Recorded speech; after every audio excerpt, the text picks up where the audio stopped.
আসসালামু আলাইকুম রহমতুল্লাহি ওবরকাতুহু। সম্মানিত দর্শক, বাংলাদেশের একটি সুপরিচিত গণমাধ্যম বিবিসি বাংলা। এটি মূলত ব্রিটিশ ব্রডকাস্টিং কোম্পানি বা বিবিসি ইংল্যান্ড তার একটি অঙ্গ প্রতিষ্ঠান। বাংলা ভাষায় প্রচারিত হয় এবং বাংলাদেশে মূলত এই মুহূর্তে তারা এই অন্য সবার মতো কন্টেন্ট তৈরি করছে। মানে বিবিসি বাংলা বলতে একটা সময় রেডিওতে যে খবর প্রচারিত হতো, বিবিসি বলতে একটা সময় যেভাবে ব্রিটিশ টেলিভিশনে যেভাবে খবর প্রচারিত হতো, সেটা এই বাংলাদেশ বিবিসি বাংলা সেটা করে না। তাদের একটা ফেসবুক পেজ আছে, তাদের একটা ইউটিউব চ্যানেল আছে এবং তাদের ইউটিউব চ্যানেলে তারা প্রতিনিয়ত যে আমি বা আপনি আমরা যারা কন্টেন্ট তৈরি করি আমাদের মতোই তারা কন্টেন্ট তৈরি করে এবং এখানে খবরের এত দুর্ভিক্ষ যে আমার চ্যানেলে, মানে এই যে আপনারা যেটা দেখছেন, এখানে যত লোক এই চ্যানেল দেখে তার চাইতে বিবিসির যে খবর, বেশিরভাগ খবর মানে ওভাবে লোকজন দেখে না। মানে তাদের মান এমন একটা পর্যায়ে চলে গেছে যে তারা এখন শুধুমাত্র ভিউ পাওয়ার জন্য সব কিছু করতে রাজি। এবং এখানে এদের আন্তর্জাতিকভাবে একবার বাংলাদেশে যে প্রখ্যাত, আলোচিত, বিতর্কিত যে নায়ক হিরো আলম, তো হিরো আলমকে নিয়ে বিবিসি বাংলা না, একেবারে বিবিসি যে টেলিভিশন, সে টেলিভিশন বিশাল এক খবর তারা প্রচার করেছিল যে বাংলাদেশে এরকম হিরো আলমকে নিয়ে এই হচ্ছে। কি হয়েছে আমি কখনো দেখিনি, আমার সেই রুচি হয়নি। তো সেই বিবিসি বাংলা জনাব তারেক রহমান সাহেবকে নিয়ে একটা সাক্ষাৎকার তৈরি করেছে, ২ দফা, মানে দুটো অংশ। এবং স্কাইপেতে বা অনলাইনে টেলিভিশনের পর্দায় বসে জনাব তারেক রহমান লন্ডনে যেভাবে স্কাইপেতে তিনি তার দল চালান, ঠিক একইভাবে স্কাইপেতে তিনি এই সাক্ষাৎকার দিয়েছেন। আর বিবিসি বাংলাতে কর্মরত দুজন সিনিয়র সাংবাদিক এবং তিনি একজনের মধ্যে যিনি বিবিসির প্রধান ব্যক্তি, তিনি আর একজন কাদির কল্লোল, তিনিও বেশ সিনিয়র সাংবাদিক। এই দুজন তাকে নানা রকম প্রশ্ন তারা করেছেন। এখন এই সকল প্রশ্নের উত্তর জনাব তারেক রহমান সাহেব দিয়েছেন, খুবই সাধারণ স্বাভাবিকভাবে দিয়েছেন এবং তিনি এমন কোনো নতুন কথা বলেননি যে কথা আমাদের স্বপ্ন দেখাতে পারে, যে কথা আমরা কখনো শুনিনি।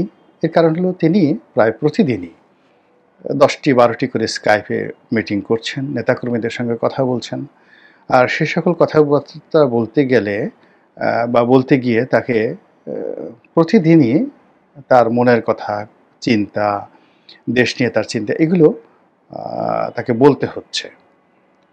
তো ফলে কি হলো, তিনি কোথায় আছেন, কিভাবে আছেন ইত্যাদি নানা বিষয়গুলো জনগণের সামনে বলতে গেলে চলে আসে। তিনি লন্ডনে থাকা সত্ত্বেও আমরা তার সেই ইন্টারনেটে তার যে উপস্থিতি এবং তার স্কাইপের ভাষণের কারণে তার লাইব্রেরিতে কয়টি বই আছে, তার রুমের যে রুমে বসে তিনি ভিডিও করেন সেই রুমটা কত বাই কত, মানে ছোট কতটুকু, তার যে বিড়াল আছে সেই বিড়ালের পশম কেমন, গায়ের রং কেমন, তারপর সেই বিড়াল নিয়ে তিনি ঘরের মধ্যে কোথায় যান, বাইরে কোথায় যান, এই সকল বিষয়গুলো মূলত আমাদের সবারই জানা। তো এই সকল জানা প্রশ্নই বিবিসির যারা সাংবাদিক তারা করেছেন। আর বাইরে যেটি করেছেন সেটা হলো কতগুলো বিষয় একেবারে নতুন, যেগুলো হয়তো আমরা অনেকেই জানি না। যেমন জনাব তারেক রহমান সাহেব এবং তার ভাই আরাফাত রহমান সাহেব কোকো, তারা শৈশবে এবং কৈশোরে ছাগল লালন পালন করতেন তার বাড়িতে, এটা আমরা জানতাম না। তারা ছাগল, যে মনিউল রোডের যে বাড়িটি ছিল শেখ হাসিনা ভেঙে দিয়েছে, ওখানে তাদের একটা রীতিমতো মিনি জু ছিল। তার মা সেখানে মুরগি লালন পালন করতেন, মোরগ ছিল, মুরগি ছিল, তারপরে তাদের অনেকগুলো পাখি ছিল, বিভিন্ন রকমের পাখি ছিল। এর মধ্যে ময়না পাখি ছিল, বরিশালের ময়না পাখি, যেটা বরিশালের আঞ্চলিক ভাষায় কথা বলতো। তো খুবই সাবলীলভাবে অন্তরঙ্গ পরিবেশে জনাব তারেক রহমান সাহেব এই কথাগুলো বলছিলেন। একেবারে ঘরোয়া কিছু কথাবার্তা আমরা এখানে জানলাম। কিন্তু মূলত যে রাজনীতি, যে বিষয়গুলো মানুষ জানতে চাচ্ছে, এই বিষয়ে তার যে লিডারশিপ, তার যে দৃঢ়তা, এই বিষয়গুলো জনাব তারেক রহমান সাহেবের বক্তব্যে ফুটিয়ে তোলার জন্য বিবিসি সাংবাদিকরা হয়তো চেষ্টা করেননি, বা তারেক রহমান সাহেব নিজেও চেষ্টা করেননি। এখানে যে কথাগুলো আসছে সেই কথাগুলো বিএনপির যারা কর্মী এবং সমর্থক তারা তো মহা খুশি। নেতা যদি হতে হয় তো এরকমই হওয়া উচিত। এত সহজ সরল নেতা বাংলাদেশে কি দ্বিতীয়জন হতে পারে? বা এত স্বাভাবিকভাবে ভদ্রতা নিয়ে হাসি মুখে মৃদু হাস্যরস দিয়ে তিনি যেভাবে কথা বলেছেন, এভাবে কি শেখ হাসিনা কোনোদিন এই কথা বলতে পারতেন? শেখ হাসিনা কথা বলতে গেলেই তো তিনি মুখ বাঁকা করতেন, তারপর দাঁতে দাঁত চিপতেন, প্রতিপক্ষকে ১০-১২টা গালি দিতেন, তারপরে ঠাট্টা করতেন, হাসি তামাশা করতেন। তারেক রহমান সাহেব তো সেটা করেননি। তিনি যেটা করেছেন সেটা একটা যাকে বলা হয় অনন্য উদাহরণ। এইভাবে বিএনপির যারা লোকজন তারা তারেক রহমান সাহেবের পুরো সাক্ষাৎকারটিকে টুকরো, টুকরো, টুকরো, টুকরো করে তারা যত সম্ভব এটিকে প্রমোট করে দেখাতে চাচ্ছেন যে আসলে তাদের যে নেতা, এ নেতা যুগে, যুগে আসে না। বহু বছর পরে নয়, শত বছর পরে এরকম একজন যোগ্য নেতা আসেন। তারা ওটাই চিন্তাভাবনা করছেন এবং তারা ওইভাবে তারেক রহমানকে তারা যে ভালোবাসেন এই সাক্ষাৎকারের মাধ্যমে তাকে ঠিক সেই পর্যায়ে তুলে দেওয়ার চেষ্টা তারা চালাচ্ছেন এবং এটা রাজনীতিতে স্বাভাবিক ব্যাপার। তিনি কেবল যে বিবিসি বাংলা, বাংলাদেশের তাদের সঙ্গে সাক্ষাৎকার দিয়েছেন তা নয়, এর বাইরে তিনি ফাইন্যান্সিয়াল টাইমস, ব্রিটেনের ফাইন্যান্সিয়াল টাইমস সেখানে একটা সাক্ষাৎকার দিয়েছেন। এবং আপনারা যারা জানেন যে ফাইন্যান্সিয়াল টাইমস যে পত্রিকাটি এটি মূলত এখন ব্রিটেনের যে সরকার রয়েছে সেই সরকারের বিরোধী একটা পত্রিকা ব্রিটেনে, এবং এটা ১০০ বছরের পুরনো পত্রিকা, অনেক পত্রিকা, এবং তারা সেই যাকে বলা হয় কেয়ার স্ট্রমার কিংবা টিউলিপ সিদ্দিকী অর্থাৎ এখন যারা সরকার পরিচালনা করছেন তাদের বিরুদ্ধ পক্ষ, এবং তাদের বিরুদ্ধে মানে কেউ যদি একটা উফ শব্দ করে সেটাকে তারা একটা অ্যাটম বোমা বানিয়ে এই ফাইন্যান্সিয়াল টাইমস প্রচার করে। ইংল্যান্ড এবং আমেরিকাতে এমনকি ইউরোপে সংবাদপত্রগুলো কিন্তু তারা তাদের একটা ক্যারেক্টারিস্টিক্স তৈরি করে ফেলেছে। শত শত বছর ধরে তারা এই কাজই করবে। যেমন ডেইলি সান, ডেইলি মিরর, তাদের ক্যারেক্টারিস্টিক্স কি তারা সেই কাজ করে। ফাইন্যান্সিয়াল টাইমস কী করবে, ইকোনমিক্স কী করবে, দ্য টেলিগ্রাফ কী করবে। মানে তারা কোনো একটা দলকে যদি সমর্থন করে, বাংলাদেশে যেমন ধরুন বাংলার বাণী বলতে একটা সময় যেমন আওয়ামী লীগ বুঝাতো, তারপরে সংগ্রাম বলতে যেভাবে জামাত বুঝায়, আর সেই দৈনিক দিনকাল বলতে যেভাবে বিএনপি বুঝায়, তো এটা বোঝানো গেলেও এদের কারোরই পাঠক নেই আমাদের দেশে। মানে কোনো একটি দলীয় পত্রিকা আমাদের দেশের লোকজন আসলে পড়ে না। কিন্তু ইংল্যান্ডে এটার উল্টা। ইংল্যান্ডে যেমন যারা লেবার পার্টি সমর্থক তারা তাদের যে পত্রপত্রিকা তারা আছে সেই পত্রিকা টেলিগ্রাফ তারা পড়বে সবাই। আবার লেবার পার্টি যারা বিরোধী, প্রচণ্ড বিরোধী, তারা সবাই ফাইন্যান্সিয়াল টাইমস পড়বে, সেখানে যা কিছুই লেখা হোক না কেন। তো এই যে ফাইন্যান্সিয়াল টাইমসে তিনি যে বক্তব্যটি দিলেন তারেক রহমান সাহেব, ইট মিনস বর্তমানে এখন যে ইংল্যান্ডের ক্ষমতাসীন সরকার রয়েছে এই সরকারের সঙ্গে তারেক রহমান সাহেবের কোনো ভালো সম্পর্ক নেই। This is one. সেকেন্ড যে জিনিসটি সেটি হলো এই ফাইন্যান্সিয়াল টাইমসে ডক্টর মোহাম্মদ ইউনূসও একটা যাকে বলা হয় সাক্ষাৎকার দিয়ে এসেছেন। ফলে বাংলাদেশ সম্পর্কে বর্তমান ব্রিটিশ সরকার তাদের যদি কোনো ইতিবাচক ভূমিকা থাকে, তাদের যদি কোনো প্ল্যান থাকে, প্রোগ্রাম থাকে, তার থেকে ডক্টর মোহাম্মদ ইউনূস এবং জনাব তারেক রহমান এই দুটো সাক্ষাৎকারের মাধ্যমে পুরো রিভার্সে চলে গেলেন। কিন্তু যদি ইতিহাস ধরেন এখন টিউলিপ সিদ্দিকী হয়তো লেবার পার্টিতে আছে, কিন্তু আওয়ামী লীগের সঙ্গে কিন্তু লেবার পার্টির ঐতিহাসিক সম্পর্ক নেই।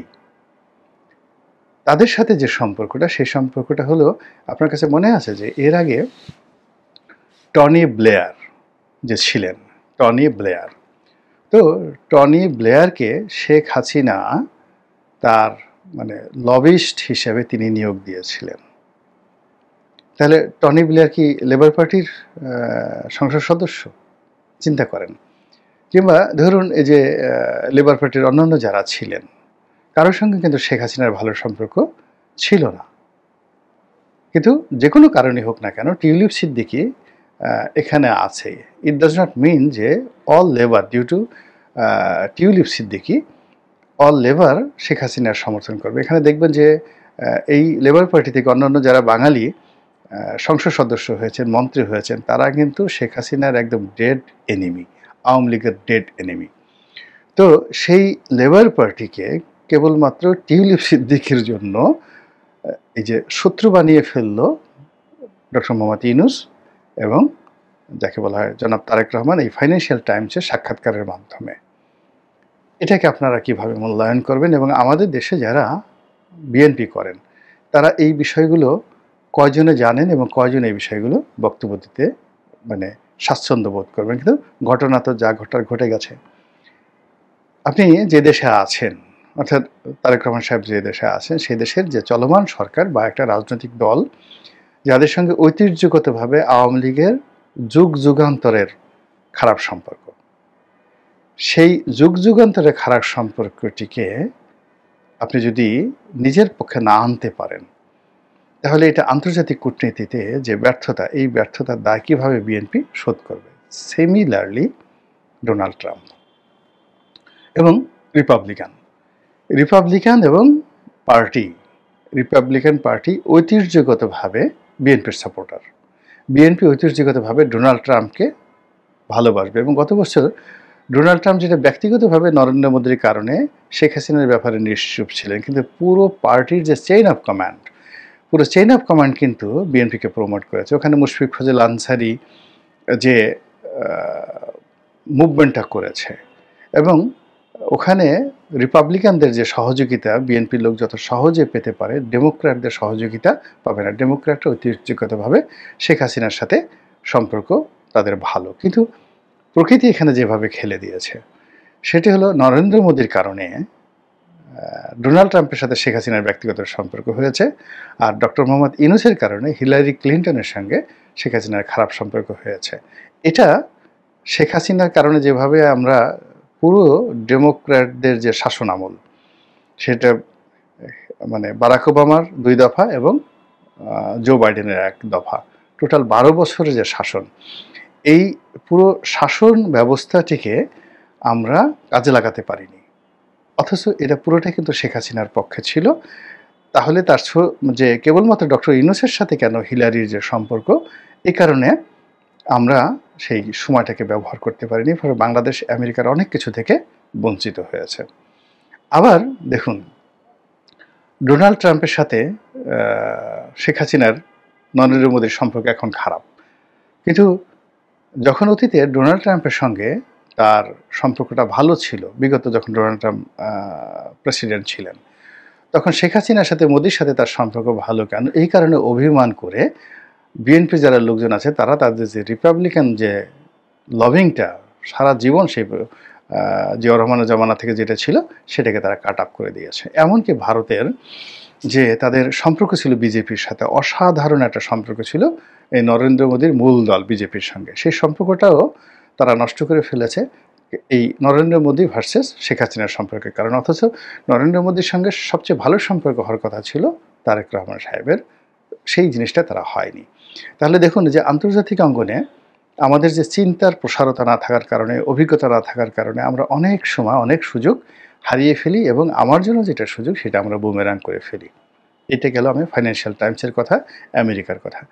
এখন বিবিসির সাথে যদি মানে আপনি ধরেন বিবিসি বাংলা, এই পুরো প্রতিষ্ঠানটি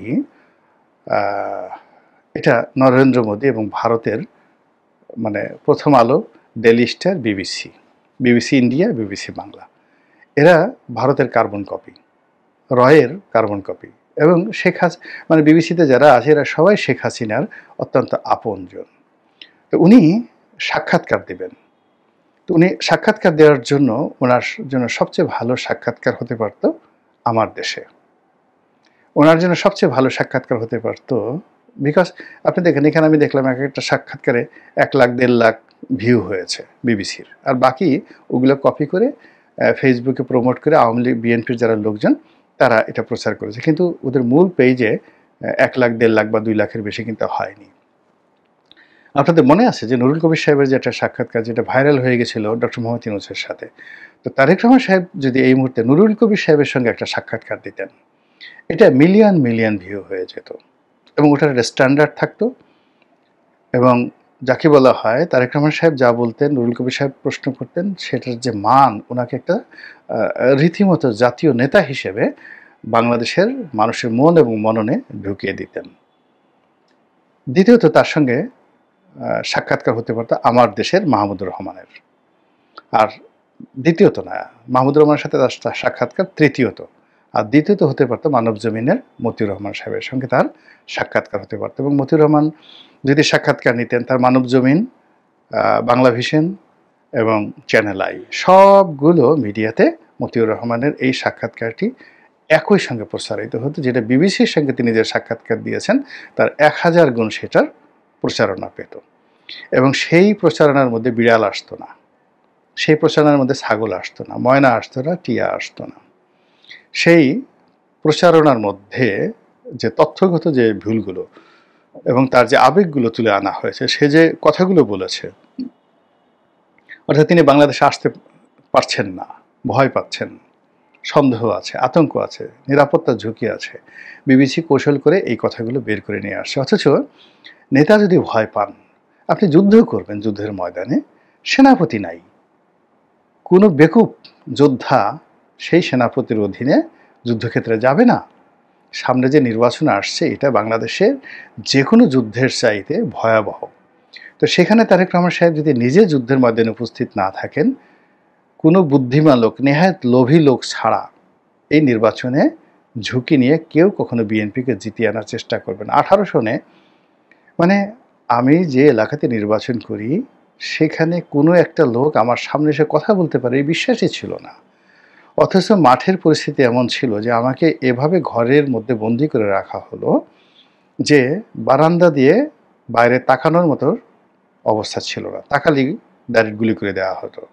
একই অবস্থায় মেজর হাফিজ, তার এলাকাতে 50 বছর যাবৎ তিনি এবং তার বাবা মানে ওই এলাকার রাজনীতি নিয়ন্ত্রণ করেছেন। একই অবস্থা হয়েছিল 18 সনে মুজিবুর রহমান সরোয়ার থেকে শুরু করে আমাদের সকল প্রার্থী। আমি শুধু যেটা বললাম যে বরিশালে মুজিবুর রহমান সরোয়ারের যে প্রভাব প্রতিপত্তি, বা ভোলাতে যেটা লালমোহনের যেখানে মেজর হাফিজের যে প্রভাব প্রতিপত্তি, কিংবা আমার এলাকাতে আমার যে প্রতিপত্তি ছিল বা এখনও আছে, পুরো জিনিসটি জিরো হয়ে গেছিল বিকজ আমার সেনাপতি ছিল না।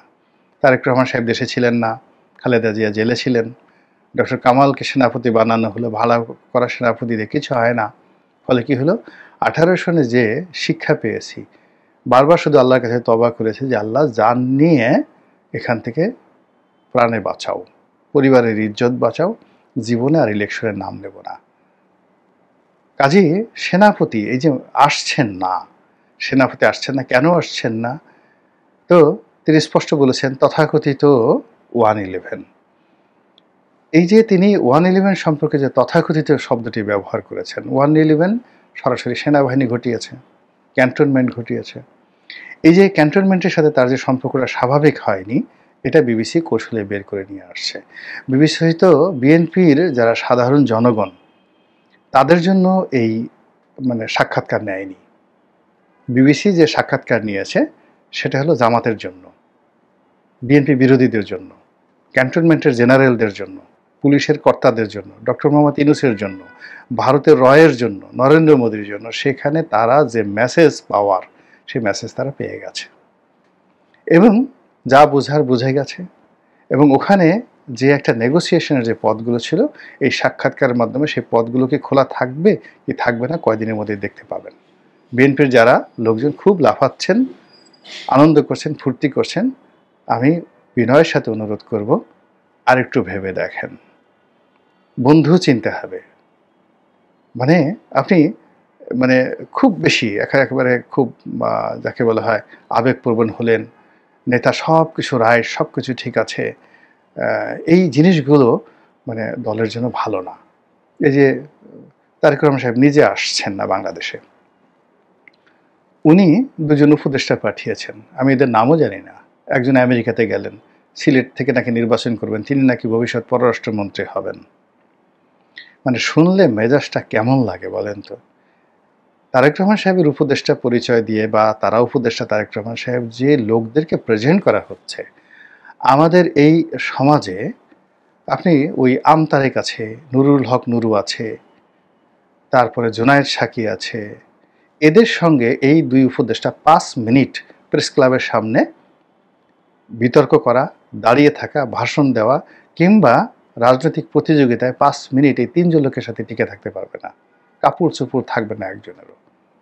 অথচ মানে they are dominating the whole party. Tarek Rahman সাহেবের পরিচয় দিয়ে তারা সালাউদ্দিন সাহেবের উপর প্রভাব দেখাচ্ছেন, মির্জা ফখরুল সাহেবের উপর প্রভাব দেখাচ্ছেন। এগুলো পুরা দল এমনি একেবারে পুরো দলের সর্বনাশ ঘটে যাচ্ছে। এই কথাগুলো তো বলতে হবে। মানে সবসময় বিড়ালের প্রশংসা করা যাবে না, সব জিনিসগুলো ওইভাবে মানে বলা যাবে না। আশা করি বিএনপি যারা নেতাকর্মী আমার এই বক্তব্যগুলো দ্বারা আহত হবেন না, ক্ষমা সুন্দর দৃষ্টিতে দেখবেন এবং চিন্তা করবেন। আসসালামু আলাইকুম রহমতুল্লাহি ওয়া বারাকাতুহু।